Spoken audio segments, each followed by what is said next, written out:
You are about to witness the day Athena defied Zeus and survived.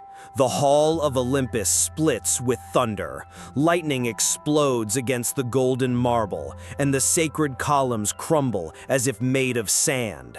Statues of gods shatter in the impact, limbs falling to the ground as the throne trembles under the king's fury. In the center of the chaos, Athena does not retreat. Spear raised, shield firm, her eyes fixed not only on her father, but on something he has tried to hide for eons. The challenge is not just against Zeus, it is against a secret buried deep within Olympus. The voices of the gods fall silent. The air weighs like a current. Would you side with the thunder or the goddess who dared to face it? Before continuing, please leave a comment below, which country and city you're watching from, and what time it is there now. Olympus wants to know how far this challenge has gone. Olympus celebrated. Wine flowed in golden goblets, music echoed through the halls, and even the darkest gods laughed beneath flaming torches. It was to be another victory celebration, another display of power. Zeus stood before the throne, his voice thundering over all, announcing that no enemy would ever dare threaten the heavens. Every word was accompanied by applause and shouts, but not from everyone. In the midst of the crowd, Athena stood. Her spear rose so fast that the sound of the music instantly died. The entire hall fell silent. The thunder in Zeus's voice was cut off by his daughter's blade. Not a single word of his survived her gesture. Ares smiled as if awaiting war. The blood in his eyes shone, eager to see father and daughter destroy each other. Aphrodite tilted her cup, enjoying herself as if it were all a spectacle. Family is always more interesting when it decides to fight. Hera, on the other hand, remained motionless. Her eyes were pure silence, but they held calculation. And then it happened. The statue of Zeus, erected in the center of the hall, cracked. First, a thin line across the face, then a sharp crack that ripped through the temple like lightning. The stone split without anyone touching it, as if even the stone knew its authority was being challenged. If even Olympus itself trembles when Athena speaks, what will be left standing after this confrontation? Thunder breaks the silence. Zeus slams the lightning bolt against the ground, the sound so loud that the goblets shatter. His voice fills the hall like a storm. Silence! I am the King of Heaven. Whoever dares to stand against me will be crushed. All of Olympus bows before the order, but Athena does not. Her shield remains firm, her spear pointed at her own father, and then her voice cuts through the air. It's not a scream, it's calculation. King of the sky, remind them, Zeus, of how I was born. The hall holds its breath. Athena lifts her chin and continues. I did not spring from a woman's womb. I do not owe my life to a man. I sprang from your head, armed, complete. No man fathered me, not even you. Ares laughs, slamming his spear against the ground. Aphrodite sighs as if savoring the drama. Hermes chuckles, murmuring, nothing more dangerous than memory used as a sword. But Zeus doesn't smile. The lightning bolt vibrates in his hand, his eyes filled with fury. Athena's words aren't just memories, they're attacks. If she was born from his mind, could it be that she carries not only wisdom, but also the flaws, the fears, the secrets Zeus tries to hide? The hall trembles once more, and the air weighs like lead. The question no one dares voice aloud settles within all the gods.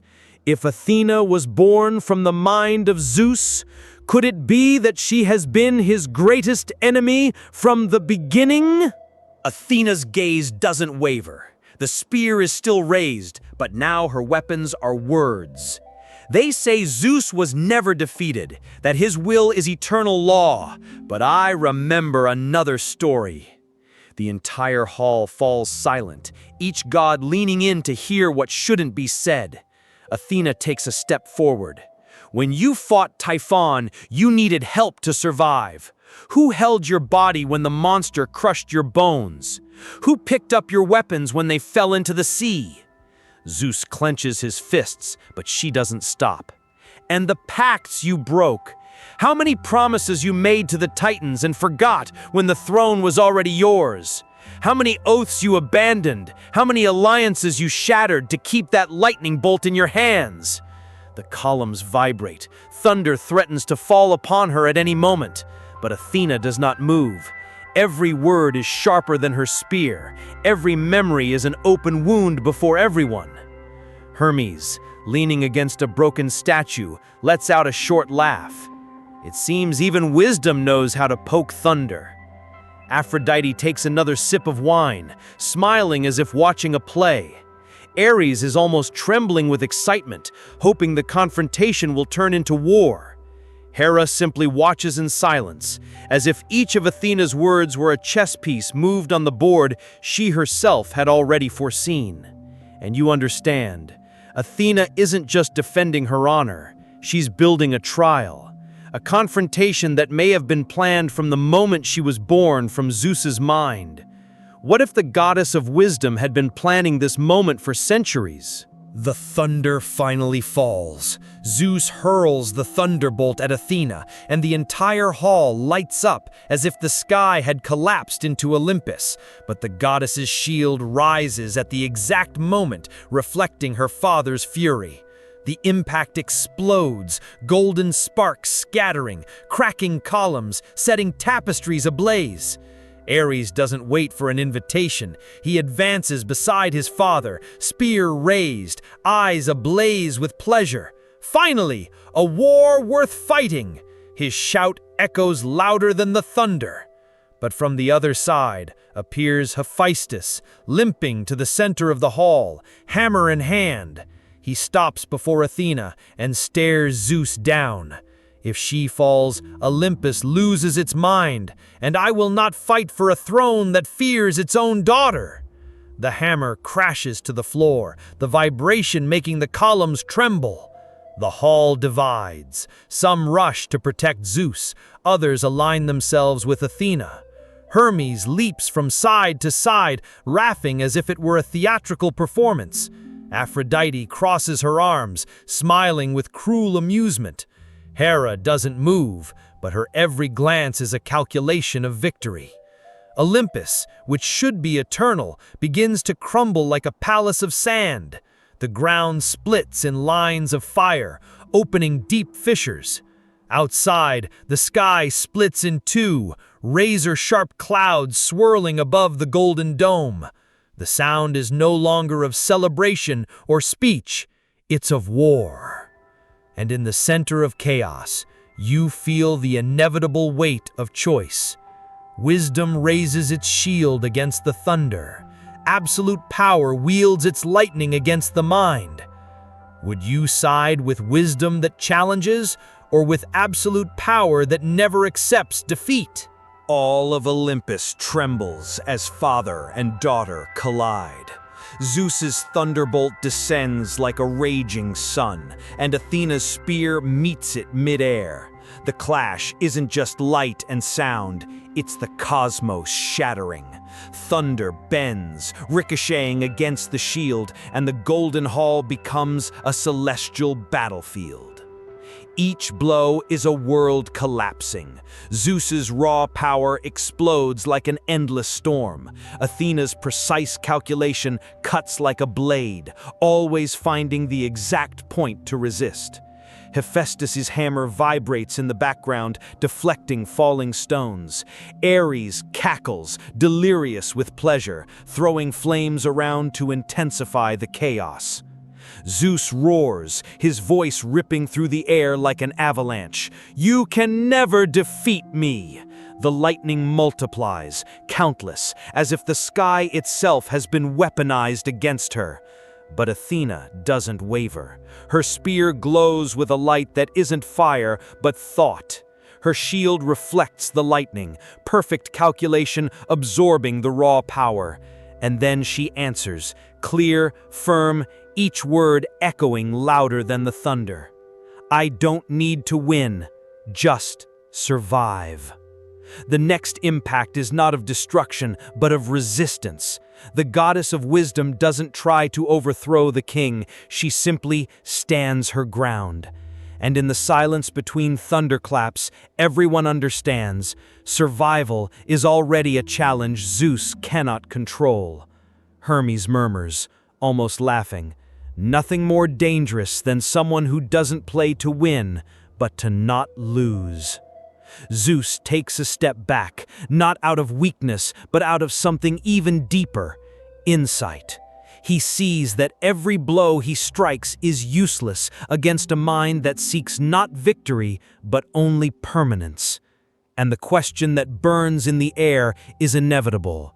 Would it be more dangerous to try to defeat Zeus or to defy him and remain alive before him? The clash suddenly ceases. The lightning goes out, the spear lowers a few inches, and all of Olympus hangs in a suffocating silence. No sound, no movement. Even the flames of the torches seem to waver. Zeus remains standing, his chest heaving like a mountain after an eruption. Athena doesn't retreat, but she doesn't advance either. Her shield still stands before her, intact. And for the first time, everyone realizes the thunder didn't destroy her. The king of Olympus didn't kill his daughter. The gods look at each other in disbelief. Eris, expecting blood, remains silent. Aphrodite smiles, enchanted by the drama. Hephaestus looks at his father with contempt, as if he already knew this moment would come. Hera says nothing, but her eyes shine with something between pride and calculation. And then an unexpected sound breaks the silence. It's not thunder, it's not a sword, it's laughter. From the shadows, Eris emerges as if she had always been there. The goddess of discord walks slowly, each step echoing like a provocation. Impressive, the lightning struck, and wisdom remained. She approaches the broken throne, her fingers gliding over the cracked marble. Her eyes shine with cruel delight. With a thin smile, she tilts her head. Even the king can be defied. Even Zeus can bleed. Her words hang over everyone, like poison dissolved in the air. No one dares respond. And the question hangs like an invisible blade. If even Zeus can be challenged, who will be next? The silence still hangs as three figures turn to you. Hera is the first, her presence as firm as the throne itself. If Athena defies Zeus without support, she will be crushed. If you want to survive, you must stand by the king. Supporting the throne is ensuring order. The rest is mere ruin. Apollo approaches next, but his voice is different, filled with hesitation. Fate doesn't follow thrones, it follows choices. What you saw today isn't rebellion, it's inevitable. Supporting Athena isn't betraying Zeus, it's accepting the course the gods cannot avoid. If you want truth, choose wisdom. And then the hall trembles as Poseidon raises his voice. The god of the sea, brother of Zeus, looks at you as if assessing a tide about to swallow everything. Zeus is power, but Athena is calculation. If you err, you will sink on the wrong side. Think about it. One wrong choice, and all of Olympus will drag you down with it. Their words overlap like waves of war. On one side, absolute power, sustained by thunder. On the other, the mind that dared to face it and remain standing. Fate is not in the hands of the gods alone. He now breathes in his decision. Aphrodite interrupts, smiling wryly, cup in hand. Nothing like a family feud to destroy the world. And you, guest, have been called to choose which relative to cut first.